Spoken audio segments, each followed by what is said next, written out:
इन दिनों एक मामला और सुर्खियों में बहुत ज़्यादा तेज़ी से बना हुआ है और ये मामला है बेंगलोर के एक इंजीनियर का अतुल सुभाष। जिस तरह से वीडियो बनाया और एक पत्र लिखा जो 24 पन्नों का पत्र होता है, उसके बाद हर किसी की ज़ुबान पर अब चाहे कहीं भी हो, एक व्यक्ति ने तो अपने जो बिल वो काट के देता है उसमें भी आई एम सॉरी लिखा हुआ था। कहा कि हम तुम्हें शायद इंसाफ ना दिला सके या फिर उसके लिए कुछ ऐसी या प्रार्थना कर रहा था। यानी कि हर कोई व्यक्ति ये चाहता था कि अतुल सुभाष के मामले में कोई ना कोई अपडेट बेहतरीन तरीके आना चाहिए और जो अपराधी हैं उनको कम से कम समय में सज़ा मिलनी चाहिए। लेकिन जैसे ही पुलिस ने उन आरोपियों को गिरफ्तार किया और गिरफ्तार करने के बाद उसकी पत्नी यानी कि अतुल सुभाष की पत्नी निकिता ने जो पुलिस के सामने बयान दिए, उसके सामने ऐसा लगते हैं जैसे ये मामला अब दलीलों पर नहीं बल्कि सबूतों के आधार पर ही चल पाएगा। और अदालत का काम भी होता है। अदालत साफ साफ कहती है कि भले ही चाहे 100 अपराधी छूट जाए, लेकिन कोई एक बेकसूर नहीं पकड़ा जाना चाहिए, उसको सज़ा नहीं मिलनी चाहिए। और यहाँ पर अभी तक के लोग जो बात कर रहे हैं वो सिर्फ दलीलें दे रहे हैं, इमोशनल बातें कर रहे हैं। लेकिन पत्नी ने जिस तरह की बात पुलिस के सामने पेश की, उससे तो ऐसा लग रहा था कि वही बचकर ना निकल जाए। आज की इस कहानी के माध्यम से यही समझाने की कोशिश करते हैं कि आखिरकार उसकी पत्नी ने ऐसा क्या दाव खेला जिसकी वजह से पुलिस भी सख्ते में आ गई। और सबसे पहले आप सभी को मेरे तरफ से नमस्कार और आप सभी को मेरा यूट्यूब चैनल की तरफ से स्वागत है। और अगर आप हमारे चैनल पर पहली बार हैं तो हमारे चैनल को सब्सक्राइब कर वीडियो को लाइक ज़रूर करें, क्योंकि आपका एक लाइक से हमें बहुत हौसला मिलती है। और आज की जो सच्ची घटना है जो मैं आपको सुनाने जा रही हूँ, ये सच्ची घटना है उत्तर प्रदेश के जौनपुर सिटी के एक महिला होती है। दरअसल वो महिला अपने मोबाइल पर जो सोशल मीडिया होती है उसके पन्ने पलट रही थी और पन्ने पलटते पलटते और अचानक उसके सामने एक वीडियो आती है। वीडियो में एक लड़का होता है, लड़के ने अपने सर पर हेडफोन लगाया हुआ था। उसकी बातें सुनने के बाद वो महिला रोने लगती है, भावुक हो जाती है। और थोड़ा और आगे जब वह महिला बढ़ती है तो बढ़ते बढ़ते देखती है कि 3-4 नाम जो थे वो बहुत ज़्यादा तेज़ी से वायरल हो रहे थे। एक का नाम होता है निकिता सिंघानिया, दूसरा का नाम होता है नीता सिंघानिया और तीसरा नाम होता है अनुराग सिंघानिया। दरअसल उस समय महिला के ये तीनों नाम बड़े परिचित से लग रहे थे, क्योंकि जौनपुर की वो महिला होती है, जौनपुर की ये तीनों रहने वाले होते हैं। तभी उस महिला ने अपने एक मिलने वालों को फ़ोन लगाया और फ़ोन लगाने के बाद पूछा कि मैं एक न्यूज़ देख रही हूँ। 9 दिसंबर 2024 की शाम का आसपास का वक्त रहा होगा जो न्यूज़ देख रही हूँ। क्या ये न्यूज़ इनकी जो हमारे दोस्त है, पड़ोसी है, जिनको मैं बहुत अच्छे से जानती हूँ, क्या ये उसकी न्यूज़ है? बस महिला ने जब ये बात पूछी, कहा तुम्हें नहीं पता है, पूरे देश को तो ये पता है, हर कोई इसके बारे में बातें कर रहा है, तुम्हें बिल्कुल नहीं पता है। दरअसल वो महिला इसलिए भी थोड़ा परेशान हो जाती है बात सुनकर, क्योंकि जिसके बारे में न्यूज़ चल रही थी वो अतुल सुभाष की सास होती है। सास की तो बहुत अच्छी सहेली होती है और सहेली को नहीं पता था, पूरी दुनिया जमाने को इस बात का पता था। वो कहती है कि बहुत बड़ी घाव थी, उन्होंने अपने बारे में ऐसा कुछ भी नहीं बताया। जबकि मेरी बेटी की 4 साल पहले शादी हुई थी। मेरी बेटी के बारे में छोटी से छोटी बातें जानती थी, पूछती थी कि आखिरकार तुम्हारी बेटी के बारे में ये क्या हो रहा है, क्या नहीं हो रहा है। जब भी इस फैमिली के बारे में बातें किया करती थी तो वो कहती थी कि सब कुछ ठीक चल रहा है, इतना ठीक चल रहा है कि पूरा देश इस बात को जानता है, देश ही नहीं विदेशों के लोग भी जानते हैं। तो इस घटना से मोबाइल से माध्यम से किसी अन्य माध्यम से जुड़े चुके हैं। दरअसल बेंगलोर में एक इंजीनियर जिसका नाम अतुल सुभाष होता है, 9 दिसंबर 2024 की सुबह एक सूचना मिलती है पुलिस को। और पुलिस स्टेशन यानी कि एक व्यक्ति होती है जिसने अपनी जीवन लीला को समाप्त कर लिया है, उसने अपनी जान दे दी है और जान देने के पीछे की वजह कुछ इस तरह से आती है कि उसकी पत्नी ने उसके साथ कुछ ऐसा किया है जिससे वो इतना तंग आ चुका है, इतना परेशान हो चुका है, जिसकी वजह से उसने कदम उठाया है। दरअसल जो अतुल सुभाष है, अगर हम उसके बैकग्राउंड के बारे में जानने की कोशिश करें तो यह बिहार प्रदेश के जिला समस्तीपुर का मोहल्ला वैनीभूषा रोड का एक निवासी होता है और बंगलौर में एआई का इंजीनियर होता है। इसके माता पिता गांव में रहते थे, भाई है विकास मोदी है, वो भी 2019 में इसको मैट्रिमोनियल साइन में एक लड़की दिखाई देती है। इसका नाम रहता है निकिता सिंघानिया होता है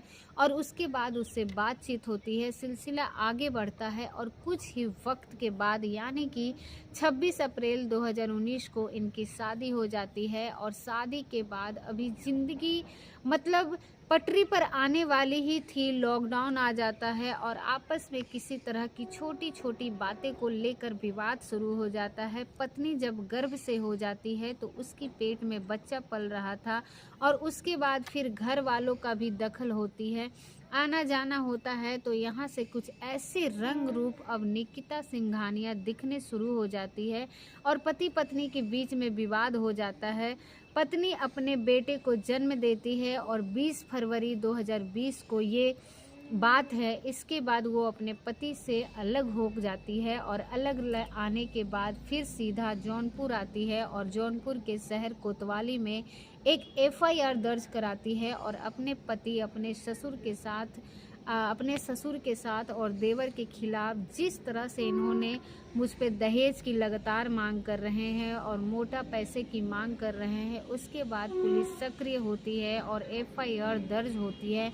मामला कोर्ट पहुंचता है और अब यही मामला नहीं जमता है। निकिता सिंघानिया की तरफ से एक के बाद एक मुकदमा आने शुरू हो जाते हैं। अप्राकृतिक यौन संबंध बनाने की कोशिश करते हैं और मारपीट करते हैं और मेरे पिता को भी इन्हीं की वजह से मौत हो जाती है।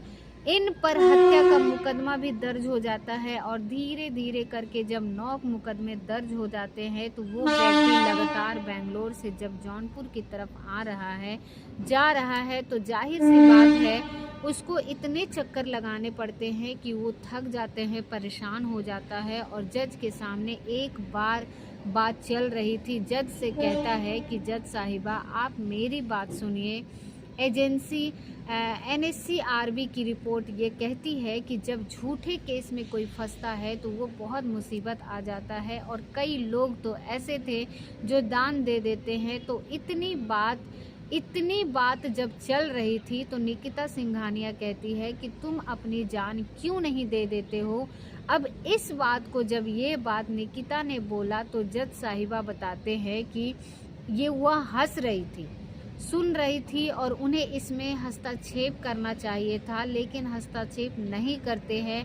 जब वो व्यक्ति जाता है यानी कि जाने से पहले लगभग 24 पन्नों का एक पत्र लिखता है और पत्र में पूरी कहानी बयान करता है और 1.5 घंटे का एक वीडियो रिकॉर्ड करता है और वीडियो रिकॉर्ड करने के बाद उसमें कई लोगों को कटघरे में खड़ा कर देता है और कटघरे में खड़ा करने के बाद वो यह भी जाहिर करने की कोशिश करता है कि किस किस के वजह से उसके साथ क्या छल किया है और किस किस की वजह से ये फंदा है जो दान दे रहा है।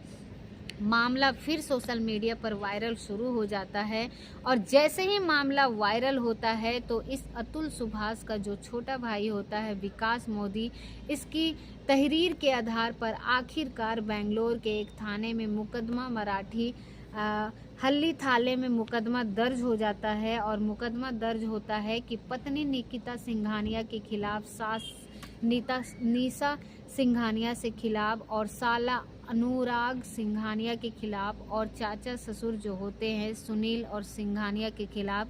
एक तरफ मामला लगातार वायरल हो रहा था और एक महिला उसको भी पता न चल रहा था। साथ ही मीडिया वाले जब इसके परिवार की हिस्ट्री खंगालने की कोशिश करते हैं तो पता चलता है कि जो निशा है उनके पिता, इनका नाम मनोज होता है।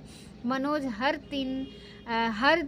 तीन भाई होते हैं और 3 भाई में सुशील सिंघानिया, विनोद सिंघानिया और मनोज सिंघानिया हस्तक्षेप तब हो जाती है जब अनुराग, अतुल सुभाष और निकिता सिंघानिया की शादी होती है। तो विनोद सिंघानिया को इस बारे में पता ही नहीं था कि इनकी शादी हो रही है और कहाँ से हो रही है, कैसे हो रही है। परिवार की जो सगा ब्लड रिलेशन वाला था उसे तक ने नहीं बताया गया था। यानी कि अब अपनी जो राज थे वो राज कुछ इस तरह से छुपा के रखते हैं, मामला वायरल हो जाता है।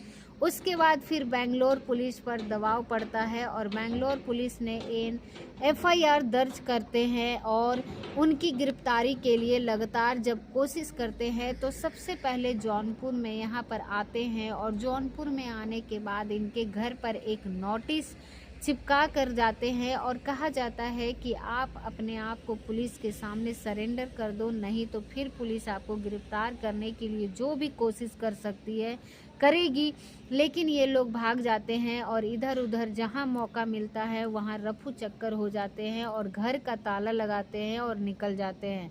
अब पुलिस पर लगातार दबाव पड़ रहा था, सोशल मीडिया पर मामला लगातार हाईलाइट हो रहा था कि ऐसी स्थिति में ना केवल निकिता, उसकी माँ, उसके भाई या फिर उसकी जो कई रिश्तेदार होते हैं, इन रिश्तेदारों के भी फ़ोन जो थे वो इलेक्ट्रॉनिक सर्विस लाइन पे लगा दिए जाते हैं और ये देखने के लिए कि आखिरकार वो कहाँ और कहाँ नहीं है।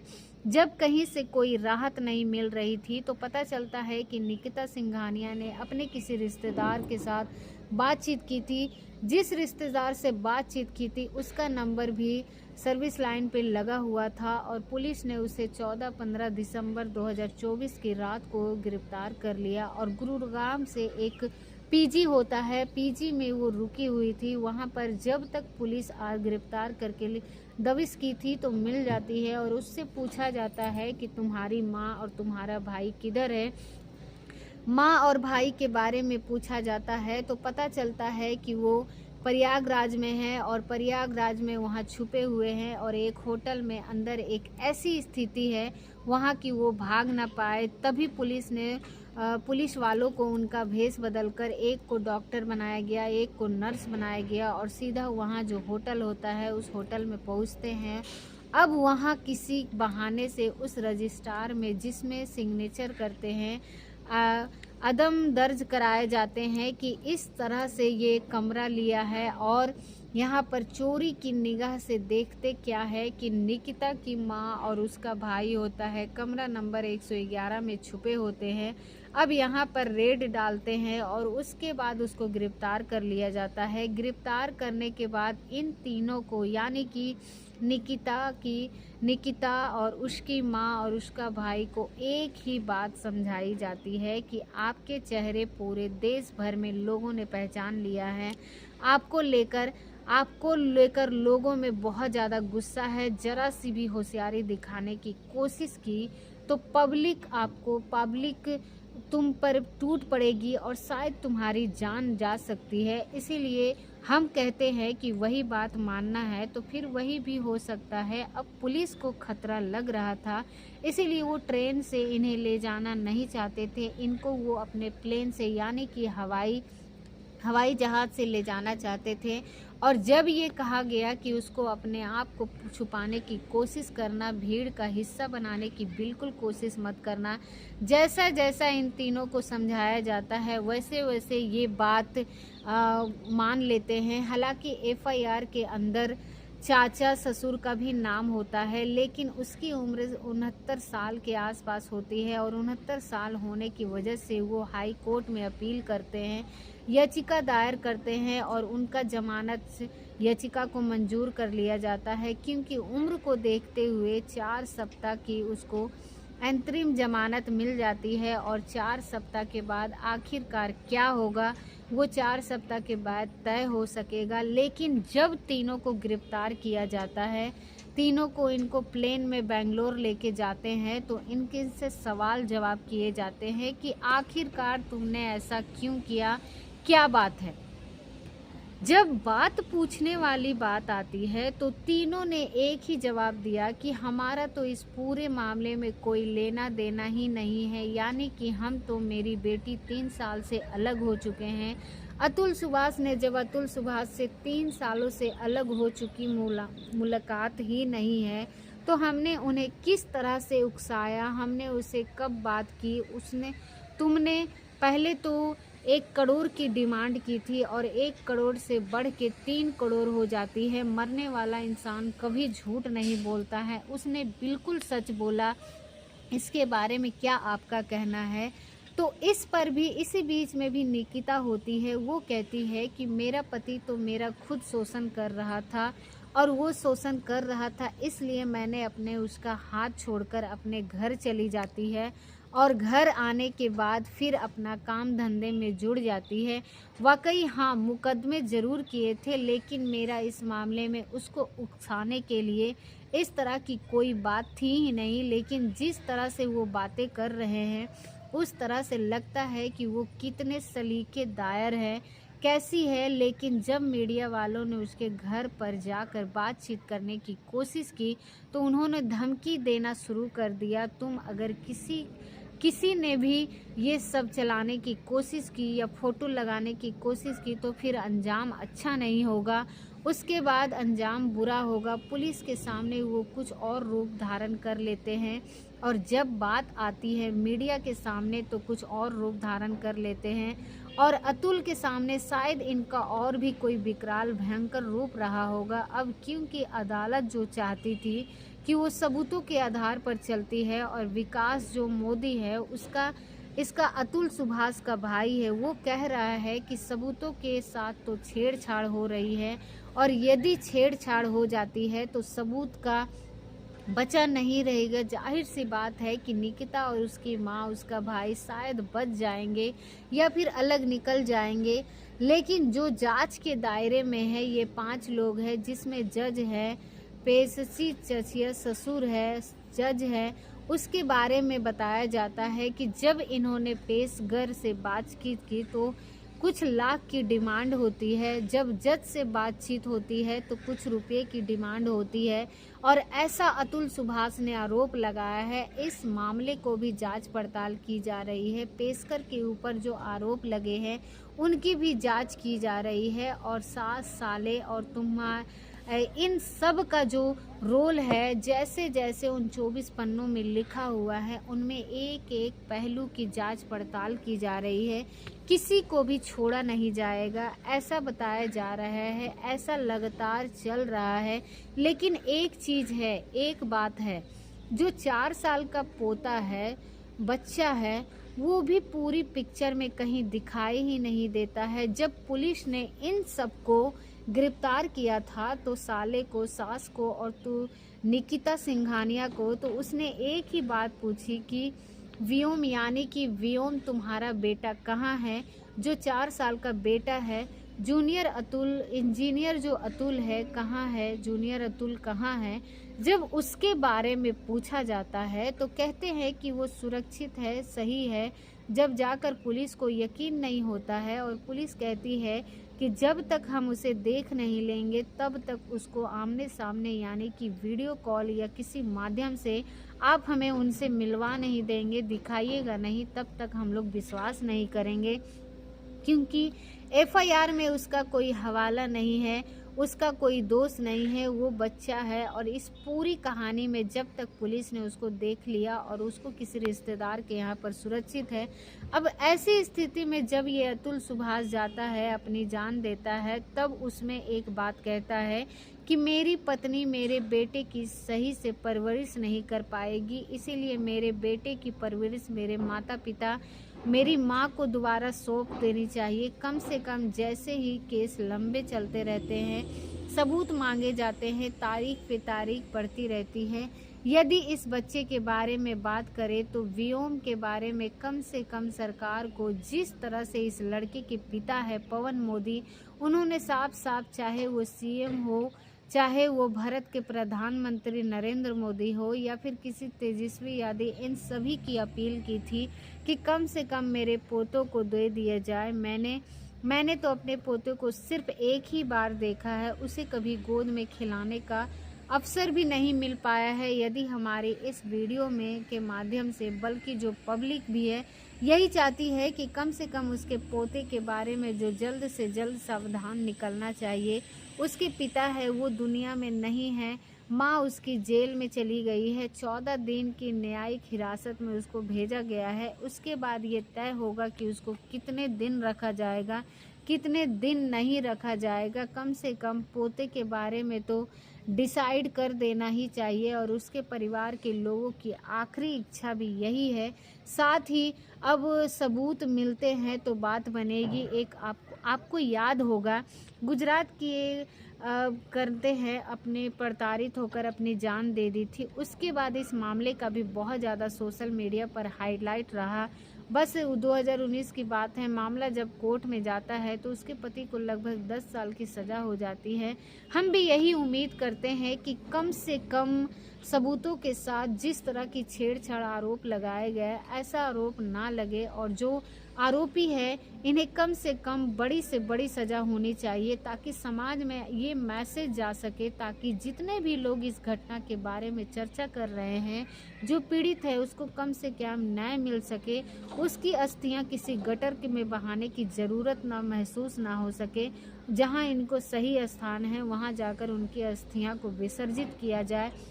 दोस्तों, इस पूरे घटनाक्रम को सुनाने का उद्देश्य किसी को परेशान करना नहीं, किसी का दिल दुखाना नहीं, बल्कि आपको जागरूक करना है, आपको सचेत करना है। तो उम्मीद करते हैं कि आपको ये वीडियो बहुत ही ज़्यादा पसंद आया होगा, और अगर आपको ये वीडियो पसंद आया होगा तो एक लाइक करके, अगर अभी तक आपने हमारा चैनल को भी सब्सक्राइब नहीं किया है तो हमारे चैनल को भी सब्सक्राइब ज़रूर करें। और मिलते हैं अगले वीडियो में, तब तक के लिए आप सभी लोगों का बहुत बहुत धन्यवाद।